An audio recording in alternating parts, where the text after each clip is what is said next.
secara sepihak tanpa berita acara penyitaan, ya. Kemudian kapal diambil alih paksa oleh tim tersebut, lalu kapal diarahkan sesuai instruksi mereka. Saat itu kapal diarahkan dari jalur dangkal hingga menabrak pasir dan kandas di jam 3 pagi. Akibat sebagai advokat, pertama-tama harus jelas dulu nih ya, legal standing kita adalah surat kuasa, ya.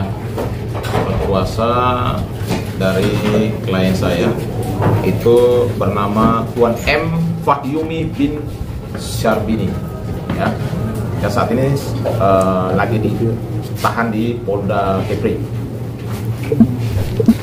Jadi hari ini teman-teman saya akan press release terkait dengan persoalan yang terjadi terhadap klien saya. Jadi yang pertama, bahwa selaku kuasa hukum Kapten KM Rizky Laut 4 Saudara MF, atau di sini bernama lengkap adalah M. Fahyumi bin Syarbini, ya. Klarifikasi terkait proses penangkapan, proses penyitaan barang bukti, penetapan tersangka dan penahanan yang dilakukan oleh tim Subdit 4 Tipiter tim Krimsus Polda Kepri pada tanggal 29 2005. Saya temukan banyak kejanggalan prosedural yang berpotensi mencederai hak-hak klien saya yang bertentangan dengan hukum positif yang berlaku. Kronologi, ya, saya sampai kronologi yang sebenarnya. Pertama-tama, hari Kamis tanggal 29 2005 itu adalah hari libur nasional. 00.30 jam 12.30 atau 00.30 tanggal 29, KM Rizky Laut 4 berangkat dari Tanjung Uncang menuju perairan Kabil. Jam 1 dini hari 01.00 setelah selesai kegiatan, kapal kembali menuju Tanjung Uncang. Di perairan Tanjung Uncang, kapal dalam kondisi berjalan normal, tanpa adanya pelanggaran, tanpa adanya ceceran minyak, tanpa adanya kerusakan, tanpa korban jiwa. Tapi tiba-tiba di jam itu, jam 1-an, didekati satu unit speedboat sipil bermesin 200 PK berisi 5 pria bersenjata laras panjang. Tanpa menunjukkan surat perintah penangkapan atau surat tugas, mereka memanjat kapal dan menodongkan senjata kepada kru dan kapten seraya berteriak agar tidak bergerak. Dan HP awak kapal disita tanpa berita acara penyitaan. Dan kemudian kemudi kapal udah pasti, ya. Di sini menurut kapten kapal yang saya sudah ketemu menyatakan bahwa diambil paksa. Dan jalurnya akhirnya karena waktu situasi air surut jam 3 pagi, kapal akhirnya melalui jalur dangkal sehingga kandas di pasir. Tidak terjadi kecelakaan, kerusakan, tumpahan minyak atau korban jiwa. Jam 11.30, ya, jam 11.30 di tanggal 30, KM Rizky Laut 4 tiba di dermaga Mako Polairut Polda Kepri. 12.00 WIB, 2 orang kru dan 1 kapten dibawa ke aula, ya, aula Mako Polairut. Jam 1 siang sampai dengan jam 1 dini hari, 2 kru diperiksa di Subdit 4 Tipiter Krimsus Polda Kepri lalu dipulangkan ke Simpang MTC Sekupang. Kapten tetap ditahan, ya. Satu surat penangkapan baru diserahkan ke istri setelah semua proses berjalan. Tanggal 30 Mei, tim Subdit 4 Tipiter Krimsus Polda Kepri menyedot BBM di kapal sebanyak 11.120 liter menggunakan 2 lori tangki. Berita acara penyitaan tanpa dihadiri kapten dan tanpa menitipkan barang bukti ke Ruk Basan hanya disaksikan oleh 3 kru. BBM tersebut kemudian diketahui dititipkan ke gudang PT Rizky Barokah Madani atas permintaan tim Subdit 4. Tanggal 31 Mei, SPDP baru dikirim ke kejaksaan, ya. Hal ini belum terverifikasi. Catatan di sini bahwa kapal tidak sedang dalam melakukan tindak pidana apapun, serta itu tidak ada minyak tumpah, tidak kandas, dan tidak ada korban jiwa. Ya. Seluruh HP awak kapal waktu itu disita secara sepihak tanpa berita acara penyitaan. Ya. Kemudian kapal diambil alih paksa oleh tim tersebut, lalu kapal diarahkan sesuai instruksi mereka. Saat itu kapal diarahkan dari jalur dangkal hingga menabrak pasir dan kandas di jam 3 pagi. Akibat air surut, tidak ada kerusakan berat, korban jiwa dan insiden tersebut. Dalam hal tersebut, ya, analisis hukum kami bahwa penangkapan tidak sah secara prosedural. Pasal 18 ayat 1 mewajibkan petugas memperlihatkan surat perintah penangkapan kepada tersangka. Penangkapan dilakukan kecuali tertangkap tangan. Dalam kasus ini tidak ada surat perintah di lokasi, tidak dalam keadaan tertangkap tangan karena kapal berjalan normal tanpa tumpahan minyak, korban dan pelanggaran hukum yang kasat mata. Jurisprudensi putusan Prapit nomor 32 Pit Prap garing 2013 PN Jakarta Selatan. Penangkapan tanpa surat perintah yang ditujukan di lokasi tanpa status tangkap tangan adalah tidak sah dan batal demi hukum. Penyitaan barang bukti HP BBM tanpa prosedural. Pasal 38 JO pasal 39 KUHP. Penyitaan wajib dengan surat perintah penyitaan, berita acara penyitaan yang ditandatangani petugas, tersangka dan 2 orang saksi. Fakta. HP waktu itu disita tanpa berita acara. BBM 11.120 liter disedot pada tanggal 30 Mei tanpa berita acara, tanpa kehadiran daripada kapten kapal dan tanpa penitipan resmi. Jurisprudensi putusan Prapit nomor 69 garing Pit garing Prap garing 2015 PN Jakarta Selatan. Penyitaan tanpa berita acara dan tanpa saksi adalah tidak sah. Barang bukti dinyatakan tidak sah menurut hukum. Ya. Penetapan tersangka dan penahanan di hari libur nasional. Pasal 17 KUHP mensyaratkan penangkapan dilaksanakan atas perintah pejabat berwenang kecuali tangkap tangan.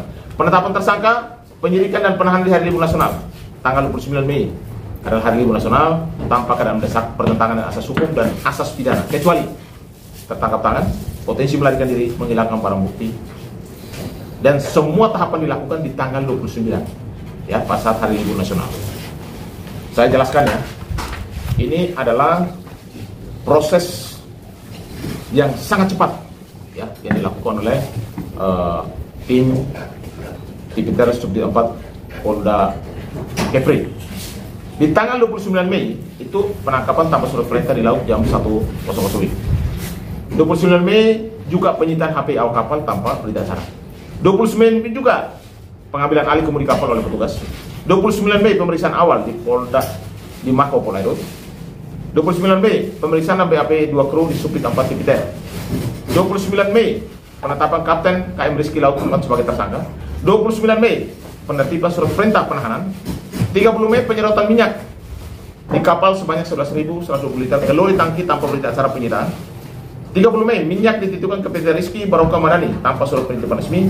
31 Mei pengiriman SPDP kejaksaan ya, harusnya diwajibkan 7 hari kerja tapi masih dalam konfirmasi ya. Putusan MA nomor 32 Pit Prap tahun 2013 PN Jakarta Selatan, penetapan tersangka dan penahanan di hari libur nasional tanpa keadaan mendesak adalah tidak sah dan cacat prosedural.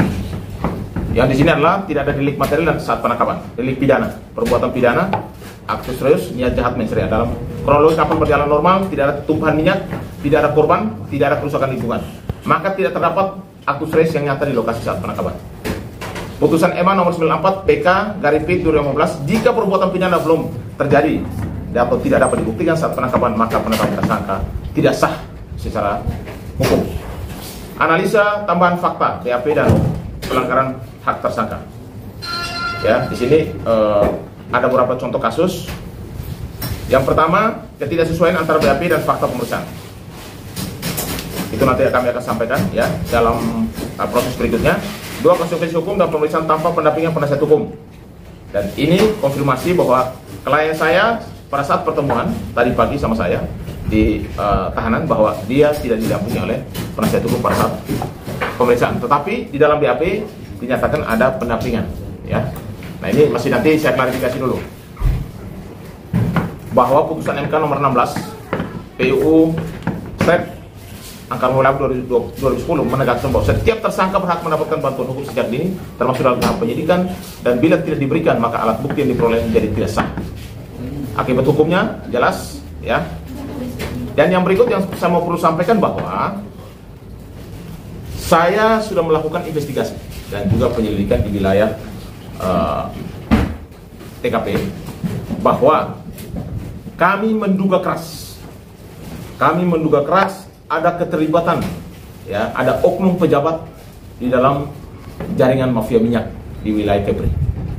Dan hal ini akan saya buka pada waktunya ya. Dan ini sangat tegas karena kami sangat menyesalkan ya. Sebenarnya kalau saya lihat bahwa klien kami itu dalam hal ini, kalau soal penegakan hukum kita harus hormati itu. Tetapi kalau soal ditahan, kita harus melihat bahwa apakah ini kan masalah kasus ekonomi, perlu ditahan atau tidak, dan pasal disangkakan itu sesuai dengan perbuatan dia atau tidak, supaya jangan sampai ya ini menjadi bumerang sendiri. Yang berikut kesimpulan ya, kesimpulan di sini saya mau sampaikan. Yang pertama, Proses penangkapan, penetapan tersangka, dan penahanan terhadap Kapten KM Rizky Laut 4, Saudara MF, dilakukan dengan melanggar prosedur hukum yang diatur dalam KUHP dan asas hukum yang acara pidana, termasuk pelanggaran terhadap hak tersangka sebagaimana dijamin oleh Undang-Undang Nomor 8 Tahun 1981, ya, Undang-Undang 39 Tahun 99, Undang-Undang HAM, dan Putusan Mahkamah Konstitusi Nomor 16, PUU/8 Tahun 2010. 2. Pemeriksaan terhadap tersangka dilakukan tanpa pendampingan. Ada informasi yang saya dapat langsung dari klien saya. 3 kali saya bertanya apakah saudara didampingi, dibilang tidak. Nanti kita akan klarifikasi dari pihak kepolisian karena di BAP ternyata ada pendampingan, ya. Kalau misalnya pendampingan ternyata tidak ada, berarti cacat hukum dan tidak syarat formilnya tidak terpenuhi sebagai alat bukti yang sah. Ini mencederai hak konstitusional tersangka dan bantuan hukum, menciptakan ruang terjadinya tekanan atau intimidasi dalam BAP. 3. Penyitaan HP, ya. Harusnya dalam penyitaan itu harus ada berita acara penyitaan. Itu jelas diatur dalam pasal 38, 39 dan 44 KUHP dan ada jurisprudensinya. Fakta BBM dititipkan juga, harusnya ada yang namanya berita acara dan harus disaksikan oleh kapten kapal. Seluruh tindakan penyitaan, pengalihan kemudi kapal hingga penahanan dilakukan pada hari libur nasional tanpa dasar keadaan yang mendesak. Hal ini melanggar prinsip proporsionalitas, legalitas dan akuntabilitas dalam pelaksanaan wewenang aparat penegak hukum. Dan yang saya di sini saya tetap tegaskan bahwa ada dugaan kuat ada pejabat di dalam jaringan mafia minyak di Kepulauan Riau dan ini harus tetap dilakukan penyelidikan, ya.